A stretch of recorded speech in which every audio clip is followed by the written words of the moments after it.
This is Reaganism, a podcast dedicated to exploring where the Reagan movement lives today. I'm Roger Zakheim, your host, director of the Ronald Reagan Institute in Washington, D.C. On this special episode of Reaganism, recorded live at the 2022 Social Innovation Summit, Roger sits down with Barbara Comstock, who served as the Congresswoman from Virginia's 10th District from 2015 to 2019.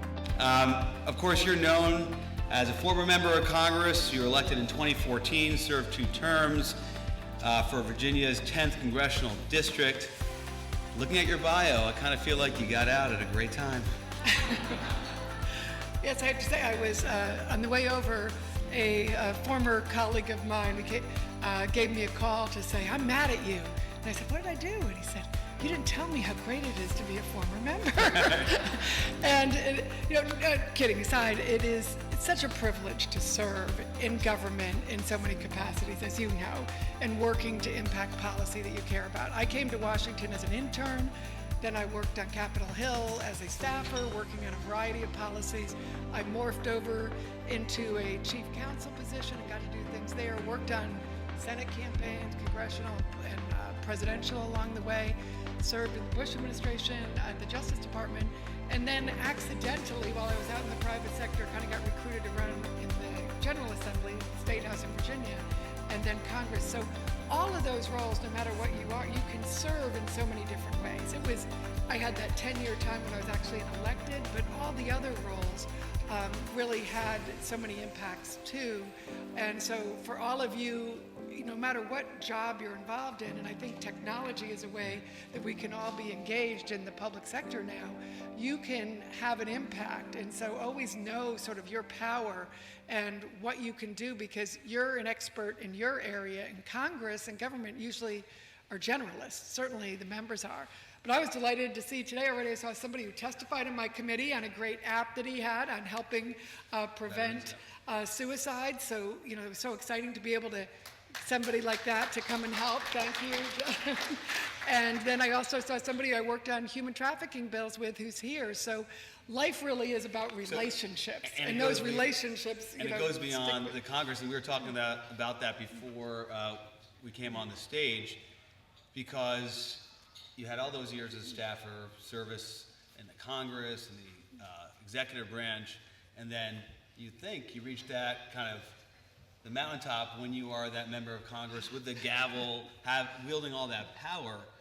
But here at this Social Innovation Summit, in some ways, you could be as impactful, if not more impactful, in your life after serving the U.S. Congress. Tell us about kind of social innovation, what that means to you specifically and more broadly, how you've taken those experiences and made them impactful and meaningful today now that you're out of public service. Well, I do work a lot in the tech space because I represented an area in Virginia that was very tech savvy and tech heavy. I actually had not taken a science class since I had been in high school, so this was new to me, but that's the fun part of public service too. You dive in and learn new things. I ended up chairing in the State House a committee on tech, as well as in Congress a subcommittee. And the great thing about it is it does democratize information in a way that I think is so exciting. And I think one of the areas we're seeing it right now most distinctly being effective is in Ukraine.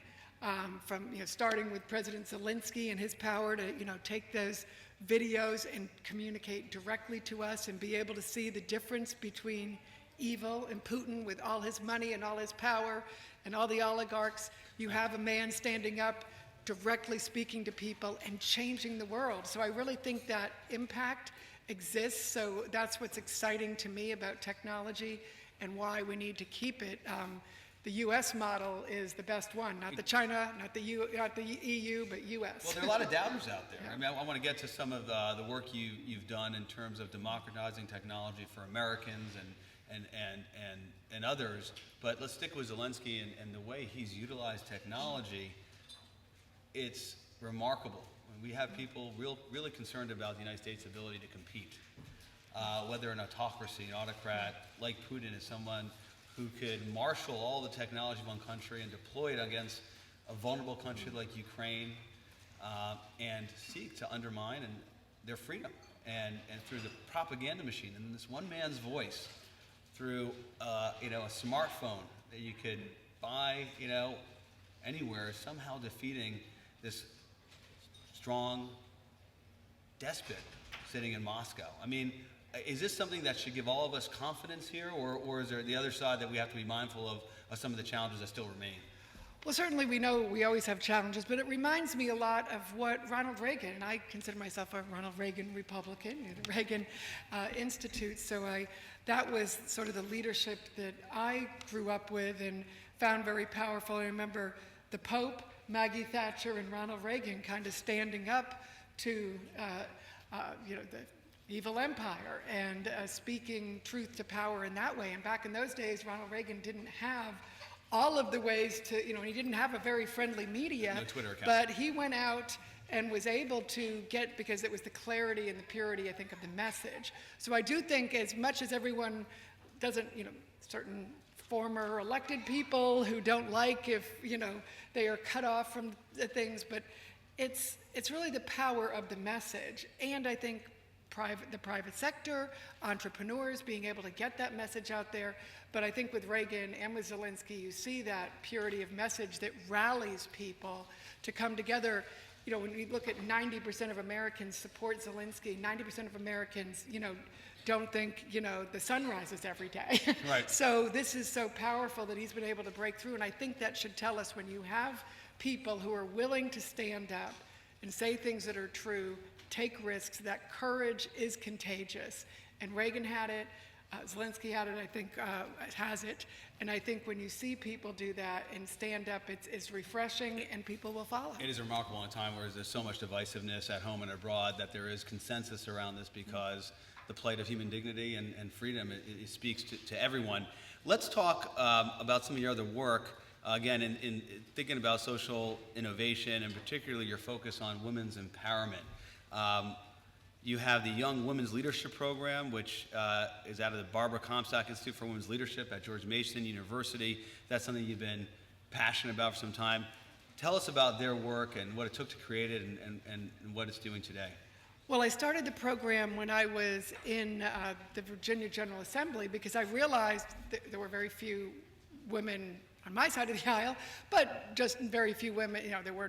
We weren't at 50% parity, and I realized nobody had really asked me to run ever until later in my life, when I sort of accidentally got recruited to run. And I realized, well, why don't young women see themselves as leaders in all kinds of roles from an early age? So I started the program because I wanted young girls in junior high and high school to see themselves as leaders, to interact with leaders. So all the program does is expose young women in junior high and high school to leaders in business and politics, in charities, in science and medicine, and they just tell their story and talk, and then just Q&A with the girls, talking about their challenges, how they overcame their challenges, but really putting it in their head early on that you can and should be a leader in whatever type of field. Building the connections and modeling. Yeah, and so we had a little detour during COVID, because it is intended to be a live program. So you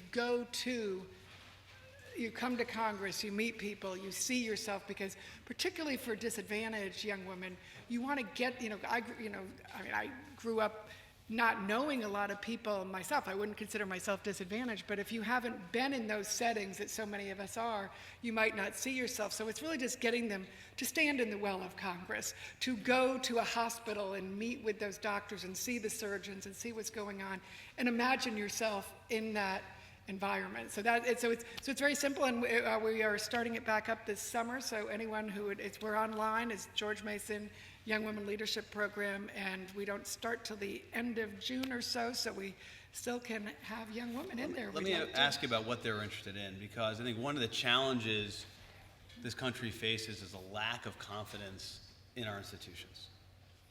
Political institutions in particular. The military is highly regarded, but after that, it's a big drop. If the U.S. Congress has more than 8% support, it's like a good year, So for these women that you're trying to inspire to become leaders, civic leaders and leaders in different fields, do you see them shying away from the political landscape, becoming a leader in their community, public office, elected office, or is that something that actually getting some traction?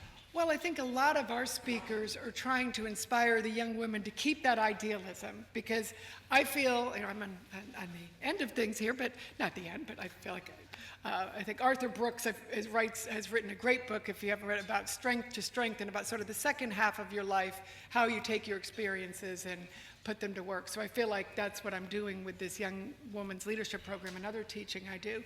And I like to, certainly from a public service standpoint, say it is noble and great to be involved and take risks, get out there, don't have that fear that I think often one of the things young women fear is losing or failing.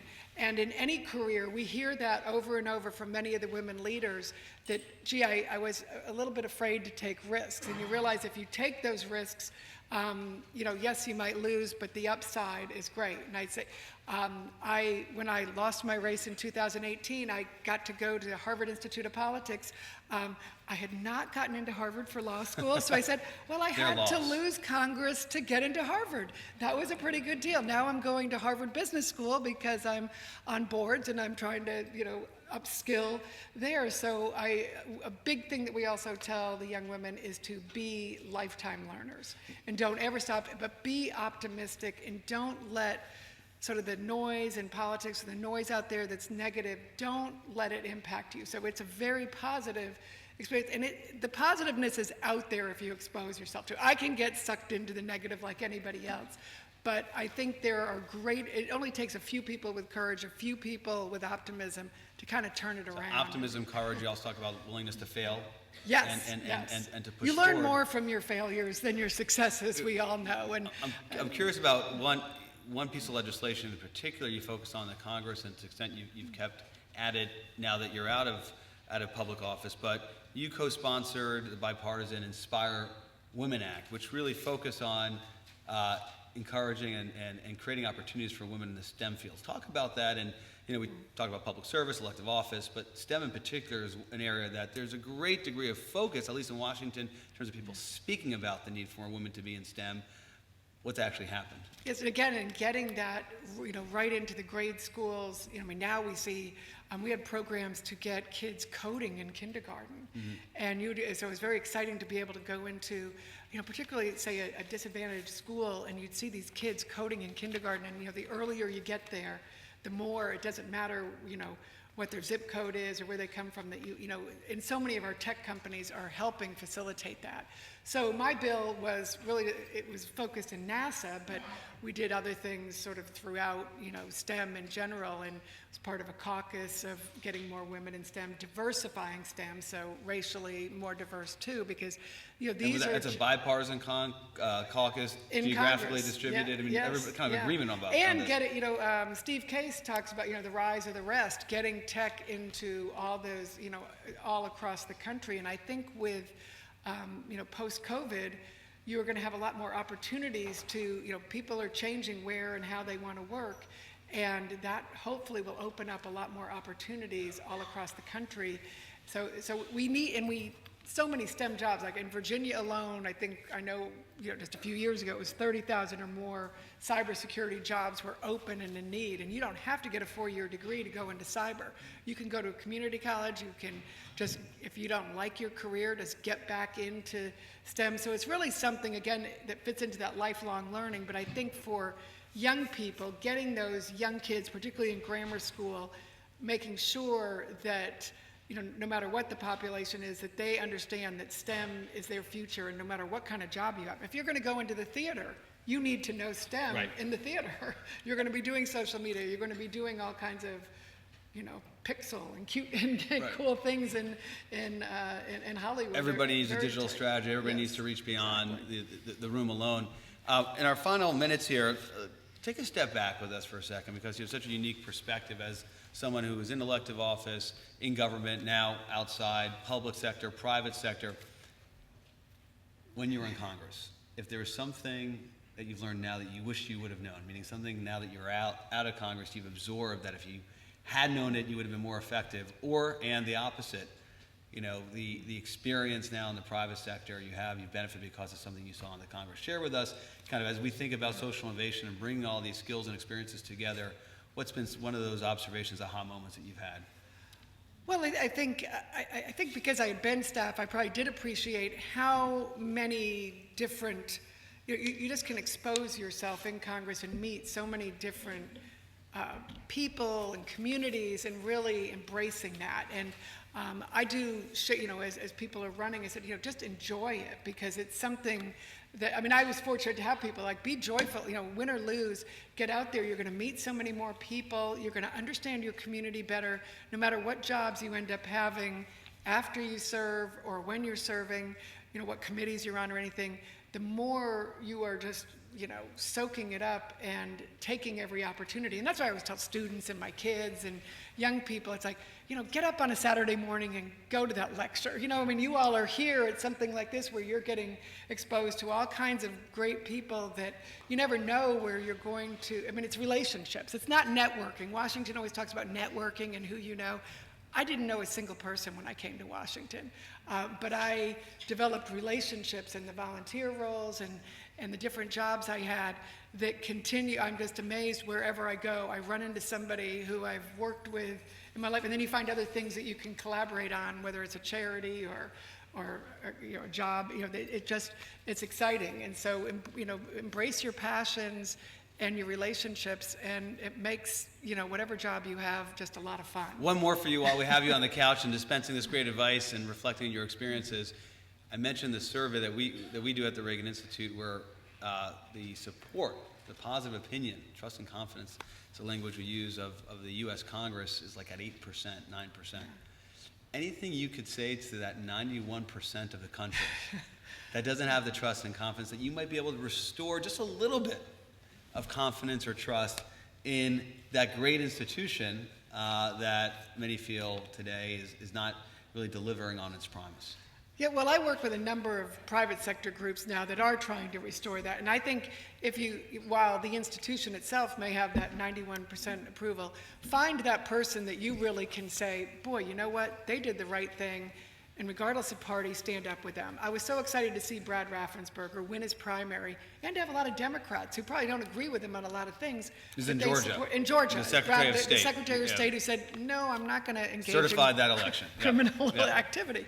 The same thing, Liz Cheney's a dear friend. I know she'll be speaking out at the Reagan Library, but I think I always tried to find people over my career. I'm a Republican, but people who I could believe in, even if the party or the institutions you don't care, because that way you're going to build relationships and work on things to help those people that you can. And I think it rewards those people who take risks, because you have these people who are spending their political capital when they don't have to necessarily. They could do the safe thing, but they're willing to do it. But they need support for people to say, you know what, yeah, I'm a Democrat, but I'm going to go vote for Liz Cheney in Wisconsin. I supported a Democrat friend of mine who said, you're in a Democrat district, you're the best one there. You've been awesome in the things we agree on.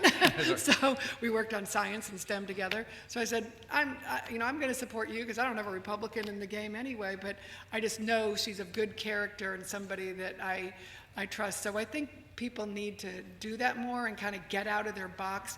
And what I certainly tell everybody is, like, do not just watch one network or one station. Watch C-SPAN. If you're going to watch one of those stations, watch more of them.